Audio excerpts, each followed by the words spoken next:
Up taxes today in Montgomery. The House approving 4 bills cutting various taxes, including the grocery tax. They all sailed through the chamber with little opposition. Our Brendan Kirby is here to break it down. And Brendan, some taxpayers could end up paying more.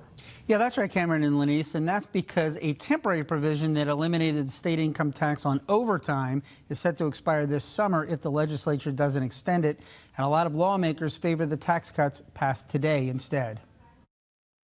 The Alabama House of Representatives on Tuesday approved 4 bills aimed at reducing the bite of taxes.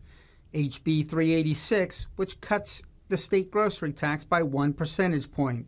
This comes on top of a 1 percentage point reduction in 2023. HB 387, allowing city and county governments to reduce their taxes on groceries without restrictions that have limited their ability to do so. HB 388, doubling the amount of retirement money that is exempt from state income tax. This applies to income from accounts like 401k plans or IRAs. Starting with the 2026 tax year, the first $12,000 for individuals and $24,000 for couples now will be exempt from taxes.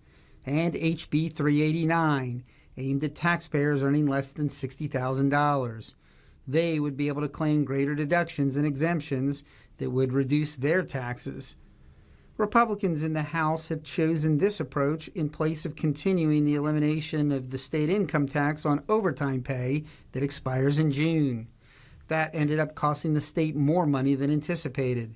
But State Senator Chris Elliott tells me he believes that meshes up with what President Donald Trump is trying to do at the federal level and rewards people who work hard.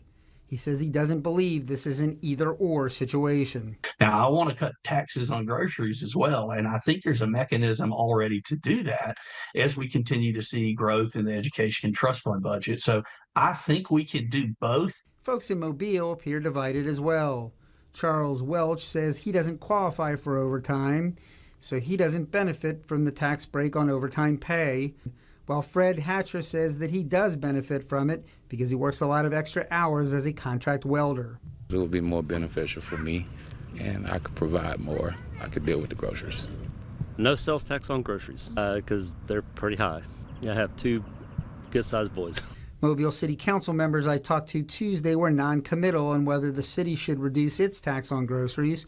Councilman Corey Penn notes that the city's largest revenue source is the sales tax, and that groceries make up a big chunk of that. People want to get their streets paved, people want to get a lot of things accomplished, and so it takes finances to be able to do that. And so sometimes when we say we want to take away everything, that could cause problems and other issues.